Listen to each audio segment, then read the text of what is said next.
Merci Axel, merci à tous.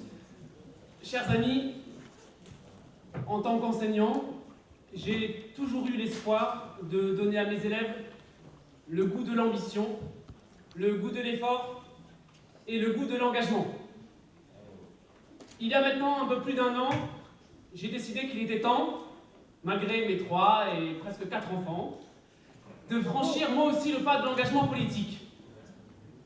Et je n'ai pas hésité un seul instant à le faire pour François Loos et pour Strasbourg. La politique vit quand même des heures difficiles, mesdames et messieurs, il ne faut pas l'ignorer.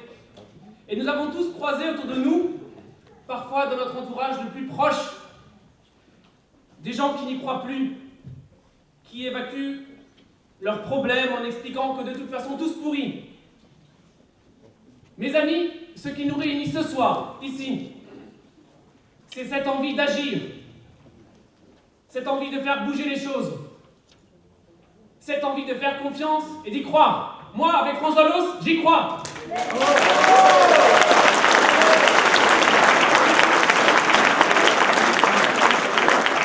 J'y crois pour Strasbourg. Strasbourg, ville magnifique, ville d'Europe. Malgré tous les reproches qu'on peut lui faire, moi, l'Europe, elle continue à me faire rêver. Que ce soit l'Europe du Parlement européen, du Conseil de l'Europe, de la Cour européenne des droits de l'homme, elle incarne la paix. Et quand on a eu comme moi un grand-père malgré nous, on sait la valeur de la paix.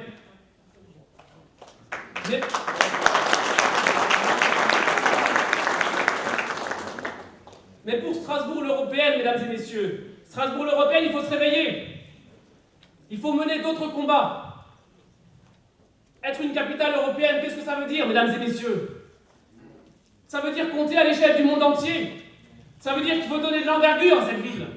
Ça veut dire que Strasbourg, pour être une vraie capitale européenne, pardon, mais c'est parce que c'est l'enthousiasme.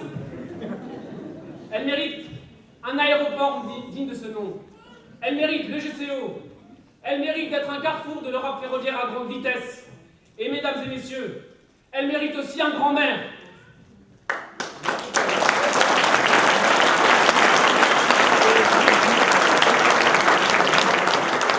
Elle mérite un grand-maire. Et une seule personne incarne l'engagement. Une seule personne a eu des responsabilités nationales. Une seule personne a cette vision d'une Strasbourg ambitieuse, messieurs, dames. Alors, chers amis, et sans hésitation, c'est cette personne que j'ai décidé de suivre. Cette personne, c'est François Loos. Merci.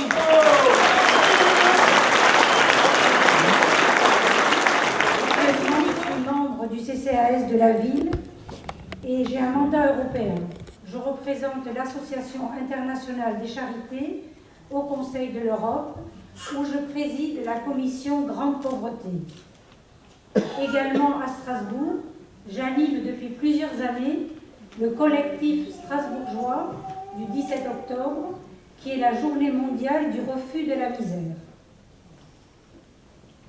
Avec nos valeurs de respect, de dignité, de fraternité, je suis engagée dans le quotidien et dans la proximité auprès des personnes les plus pauvres, de ceux et de celles qui souffrent. Mobilisons-nous pour leur insertion et leur autopromotion, par exemple par l'économie sociale et solidaire, qui génère, vous le savez, un emploi sur 4.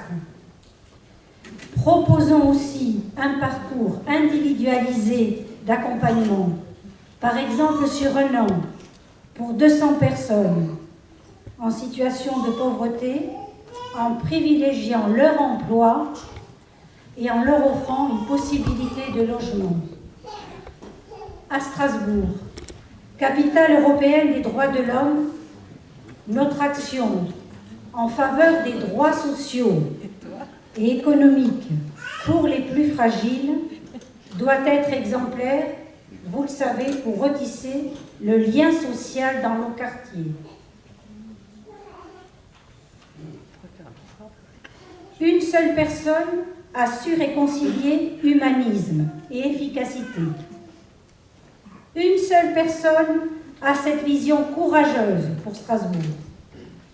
Alors, sans hésitation, c'est cette personne que j'ai décidé de suivre, François Loos. Chers amis, dispersés, divisés, inaudibles, tel était l'état du centre il y a peu encore, nous avons su rassembler et refonder notre famille. Nous avons créé, au-delà de nos différences, l'UDI. Ce soir, François Loos démontre qu'il a su non seulement rassembler le centre, mais ouvrir largement sa liste à toutes les familles de la majorité alsacienne. Mais quelle est donc notre différence avec les autres listes? Ce sont nos valeurs, c'est la place que nous leur accordons dans notre vision de Strasbourg. Pierre Flimelin, dans l'équipe duquel j'ai eu la fierté de servir, disait « Rappelons-nous que si les peuples du centre et de l'est de l'Europe se sont révoltés contre l'idéologie marxiste, c'est qu'ils aspiraient, certes, à un meilleur niveau de vie, mais surtout à bénéficier des valeurs de l'Occident, la liberté, la démocratie, les droits de l'homme. » Il résumait ainsi toute sa foi, toute notre foi en la force et le rayonnement des valeurs humanistes que se partagent les peuples d'Europe. C'est bien là que se situe notre différence, c'est bien là que se situe notre combat centriste. C'est pour cela que nous nous battons, c'est pour cet héritage-là que nous nous sommes réunis autour de François Loos. Dans cette période de désespoir pour beaucoup, j'ai la conviction profonde que ces valeurs sont indispensables à la construction d'une ville heureuse. Il nous appartient de créer une ville solidaire qui refuse la ghettoisation de ses quartiers. Il nous appartient de créer une ville respectueuse de ses différences, une ville juste qui attire et se développe.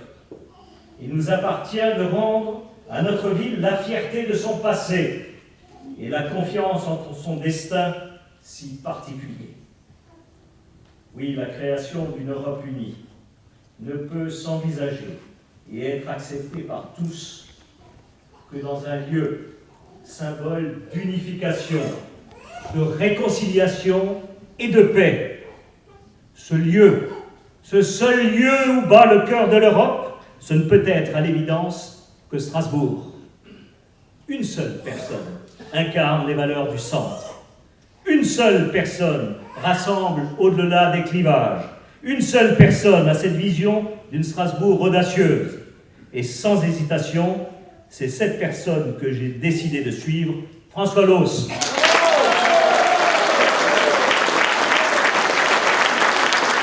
J'ai choisi de m'engager aux côtés de François Loos parce qu'il a toujours apporté son soutien aux acteurs de la vie associative dont je fais partie. Il est à l'écoute des associations et de tous ceux qui ont fait le choix de s'investir personnellement pour défendre leur quartier, pour défendre leurs activités, pour défendre notre environnement. François Loos a choisi de mettre en avant la démocratie locale, la vraie démocratie participative, celle où l'on discute des problèmes de projets et des projets directement avec ceux qui sont sur le terrain, avec les citoyens. Il a pris en compte les attentes des uns et des autres pour donner une base solide à son projet. François Loos est disponible sur le terrain, dans les rues, chez les commerçants, sur les marchés, quand nous étions avec les jeunes, dans les réunions organisées par les associations de chaque quartier. Il s'est montré attentif et réceptif aux idées qui lui ont été apportées. François Loos est un homme de parole et d'engagement. Il partage les mêmes valeurs que ceux qui, comme moi, membres actifs d'associations, mettent un point d'honneur à respecter leurs engagements et à faire aboutir les projets qu'ils ont initiés. Je suis heureux d'être à ses côtés et de pouvoir partager des valeurs pleines de générosité et de bon sens. Tel un bénévole dans une association qui ne ménage pas sa peine, pour se mettre au service des autres, François Loos a choisi de s'engager pour Strasbourg. Une seule personne incarne la proximité. Une seule personne a su réconcilier humilité et performance. Une seule personne a cette vision d'une Strasbourg respectueuse et sans hésitation. C'est cette personne que j'ai décidé de suivre, François Loos.